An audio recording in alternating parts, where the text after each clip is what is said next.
যে আমি তারেক জিয়াকে গালিগালাজ করছি এবং আপনারা যারা মিডিয়াতে আছেন ওখান থেকে লোকজন করছে তুই তারেক জিয়া গালিগালাজ কেন করছিস। আমি ভাই রাজনীতি ছেড়ে দেবো। আমি আপনাদের দেখতে আসতে কি কারণে আমি রাজনীতি ছেড়ে দেবো একবারে, কারণ আমি কার জন্য রাজনীতি করবো, কি রাজনীতি করে জনগণ আমাকে দালাল বলে। আসসালামু আলাইকুম বন্ধুরা, আশা করি সবাই ভালো আছেন। আল্লাহর অশেষ রহমতে আমিও ভালো আছি। শুরুতে যে ভিডিওটি দেখলেন, আজকের ভিডিওটি খুবই গুরুত্বপূর্ণ। আশা করি শুরু থেকে শেষ পর্যন্ত আমাদের সাথেই থাকবেন। জনপ্রিয় কন্টেন্ট ক্রিয়েটর, আলোচিত সমালোচিত কন্টেন্ট ক্রিয়েটর হিরো আলম, যিনি ঘোষণা দিয়েছেন যে তিনি আর রাজনীতি করবেন না। তো কি কারণে তিনি আর রাজনীতি করবেন না সেই বিষয়টি তার মুখ থেকেই শুনবো। তার আগে আমরা জেনে আসি যে আসলে তিনি কেন রাজনীতি করতে চাচ্ছেন না। যে বিষয়টি জানা গিয়েছে যে বগুড়ার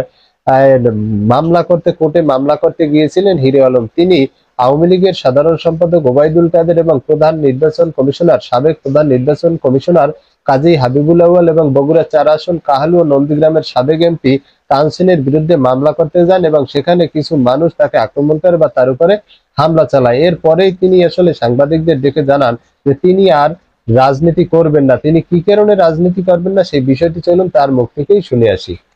আচ্ছা, মামলা করতে গেছিলাম, আমার আসামি ছিল 1 নম্বর ওবায়দুল কাদের, 2 নম্বর ছিল আপনি হলে যে প্রধান নির্বাচন কমিশনার আব্দুল আওয়াজ, এবং তারপরে মনে ছিল আমার প্রতিদ্বন্দ্বী প্রার্থী রেজাউল করিম তানসেন, রানা সহ মোট 39 জনের নামে আমরা মামলা করেছিলাম। আওয়ামী লীগের লোকজন যারা আমাকে মারধর করেছিল, সেই মামলা করে কেবলই কোর্ট থেকে বের হয়েছে গেটে। এর মধ্যে 8-10 জন ছেলে পেলে ডাইরেক্ট আছে আমাকে মানে কলার ধরে ডাইরেক্ট হিট করলো। আপনি দেখছেন আমার মারামারি ফুটেজটা সারা বাংলাদেশের লোক আপনি দেখছেন কি হারে আমাকে মারধর করেছিল আর কি, যে ফুটবলের লাগান ছটাইছে আমার। ওখান থেকে লোকজন করছে তুই তারেক জিয়া গালিগালাজ কেন করছিস।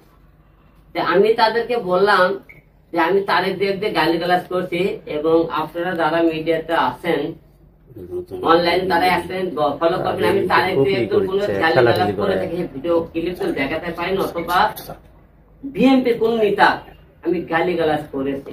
আমি অন্যায়ের মধ্যে যদি একটা অন্যায় করে থাকি সেটা রুহুল কবির যেটা মামলা করেছিলাম, সেই মামলাটা আমি বলেছিলাম যে আমাকে ডিবি হারুন ট্যাপে ফেলে মামলাটা করাইছিল, এরকম মামলাটা করেছিলাম, আমি কিন্তু সেটা বলছি।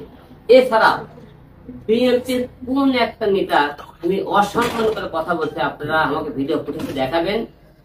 এখন আমি বলে দালাল হয়ে গেছি, এখন হিরো আলম তুই করতে তুই দালাল হয়ে গেছে, তাহলে আমি দালাল হয়ে গেছি। এখন মানে বিএনপির বিরুদ্ধে কথা বলতেছি, আমি দালাল হয়ে গেছি, এখন দালাল বলে আমাকে সবাই। যে আমি একটা কথা সবাইকে বলতে চাই যে আমি জীবনে হয়তো মনে করেন মানুষের কি করছে আমি জানি না, আমি ভাই রাজনীতি ছেড়ে দেবো। আমি আপনাদের দেখতে আসতে কি কারণে আমি রাজনীতি ছেড়ে দেবো একবারে, কারণ আমি কার জন্য রাজনীতি করবো, কি রাজনীতি করে জনগণ আমাকে দালাল বলে, জনগণের জন্য আমি মৃত্যু মার খাই। এবং দেখেন একটা জিনিস, আমি ভাই এই রাজনীতির জন্য কি না করছি, আমি নিজের ইউটিউব থেকে কামাই করে আমি এর থেকে একটি টাকা ধরো করে আমি বন্যার্থ মানুষের পাশে দাঁড়াই। আমি তো রাজনীতি করতাম তাহলে আমার এলাকায় মনে করেন লোকজনের কাছে খালি বন্যা করে দাঁড়াইতাম। আমি সারা বাংলাদেশের মানুষকে ভালোবাসি, যেখানে অন্যায় হয় সেখানে আমি হিরো আলম যাই। এই ছাত্র আন্দোলনের মধ্যে আপনি দেখেছেন আমি মানুষের পাশে, ছাত্রদের পাশে ছিলাম কিনা, ছিলাম না। তবে আমি আপনাদের কাছে আজকে একটা কথা বলছি ভাই, আমি খুব গরিব ঘরের সন্তান, আমি বাপ মায়ের একমাত্র সন্তান, আমার ভাই পরিবারে আমি ছাড়া কেউ নাই। আমি তো কোর্টে মারা যাই, আমার পরিবার ভাই না খেয়ে মরবে, কারণ আমি সে আচার বিক্রেতার বিক্রেতার থেকে আজকে হিরো আলম এত দূর আইছে, আমাকে কেউ আনেনি। আমি রাজনীতি ভালোবাসি না, রাজনীতি করি না, আমি কিন্তু কোনো দলের হয়ে কাজ করি না, আমি সততার ভাষায় মানুষের পাশে কাজ করি। আমি যদি বাইসাত মারা যায় ভাই, অনেকে আমাকে অনেক রকম কথা বলতেছেন, অনেকে গালি দিচ্ছেন, আমি দালালি করতেছে। আমি ভাই আপনার কাছে ডাকতেছি, আমি জীবনে রাজনীতি করবো না, কারণ আমি কষ্ট করে কামাই করে মানুষের পাশে দাঁড়াইছে, আমার এটা অপরাধ, আমি 70% কথা বলছি অপরাধ। তো বন্ধুরা, আমরা হিরো আলমের বক্তব্যটি শুনলাম, সেখানে কিন্তু আমাদের আসলে যারা সাধারণ মানুষ আছে তাদের 2-1টি প্রশ্ন হিরো আলমের কাছে রয়ে যায়। মানুষ আলোচনা সমালোচনা করবে মানুষকে নিয়ে, এটাই স্বাভাবিক। তবে হিরো আলম যে বারবার নির্বাচন করেছে, এখানে কিন্তু আওয়ামী লীগ সরকার আমলে বিএনপি সহ বড় বড় দলগুলো নির্বাচনে যায়নি। যে নির্বাচনে যায়নি তারা দাবি করেছিলেন যে আসলে এই আওয়ামী লীগ সরকার অধীনে অবাধ, সুষ্ঠু একটি গ্রহণযোগ্য নির্বাচন সম্ভব নয়, যে কারণে বড় বড় অনেক দলে নির্বাচনে যায়নি, নির্বাচন বর্জন করেছে। সেখানে হিরো আলম নির্বাচনে বারবার এই আওয়ামী লীগ সরকারের আমলে নির্বাচনে গিয়েছে, যেখান থেকে কিন্তু মানুষের তার প্রতি অনেকের ক্ষোভ সৃষ্টি হয়েছে। তো বন্ধুরা, এই কারণে মানুষ আপনার বিরুদ্ধে আলোচনা সমালোচনা করবে, এটা স্বাভাবিক। যেহেতু আপনি আলোচিত সমালোচিত মানুষ, আপনিও মানুষের বিরুদ্ধে আলোচনা সমালোচনা করতে পারেন, অবশ্যই সেটা মাধুর্য থাকতে হবে এবং সম্মানের সহিত। আরো একটি বিষয় যে উঠে আসে, যে ডিবি হারুনের প্রসঙ্গ। হিরো আলম ভাই জানিয়েছেন যে ডিবি হারুনের চাপে পড়েই রুহুল কবির রিজভীর বিরুদ্ধে মামলা করেছিলেন।